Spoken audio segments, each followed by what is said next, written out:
Hi, home bakers! Today I'm in the kitchen making homemade English muffins. This recipe makes perfect personal-sized breakfast bread. Lightly griddled for that classic texture, they're perfect for toasting or using to make your favorite sandwiches. Warm, fresh, and pillowy soft.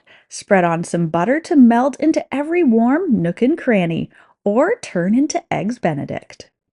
So let's get into the kitchen. This is how I make English muffins. In the bowl of a stand mixer or in a large bowl if you're making this recipe by hand, mix 1 2/3 of a cup of milk with 1 tablespoon of honey. If you don't have any honey on hand, this can be replaced with 2 teaspoons of sugar. Sprinkle on top 2 1/4 teaspoons of dry active yeast. I'm going to set this aside for a few minutes for the yeast to soften. Then I'm going to mix in 4 cups of all-purpose flour, 1 teaspoon of salt, and 2 tablespoons of soft butter. This is going to give the dough an enriched softness. Knead the dough on low for 1 minute and then medium for 4 minutes or until smooth, elastic, and cleans the sides of the bowl. If you're kneading by hand, tip it out onto the counter and knead for 8 to 10 minutes. Cover with plastic wrap or a damp kitchen towel and allow it to rise in a warm spot for 1.5 hours or until it's doubled. Now I can tip the dough out onto a lightly floured counter and roll it out to about 1 inch thick. And to form the English muffins, you can either use a biscuit cutter, a large cookie cutter, or an upside-down cup. Cut all the dough into circles.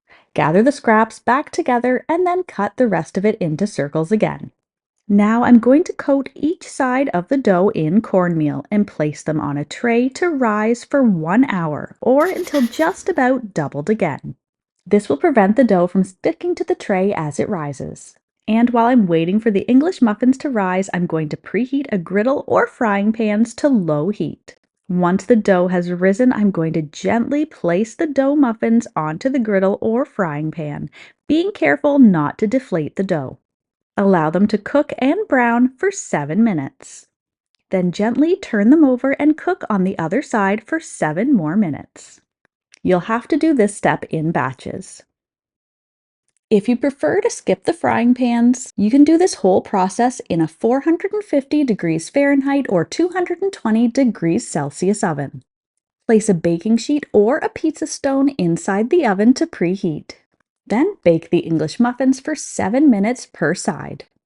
The dough will puff up and swell once it hits the heat of the oven. Allow the muffins to cool slightly and then enjoy. Now you can skip store-bought and make your own. This foolproof, easy recipe delivers golden brown muffins with a tender crumb and that iconic toasty flavor. So you can bring these bakery-quality English muffins to your kitchen. And as always, you can find a link to the full written recipe in the description box below. Enjoy! If you're a fan of deliciously simple vintage recipes and old-fashioned skills, then you'll want to check out this next video. Thanks for stopping by.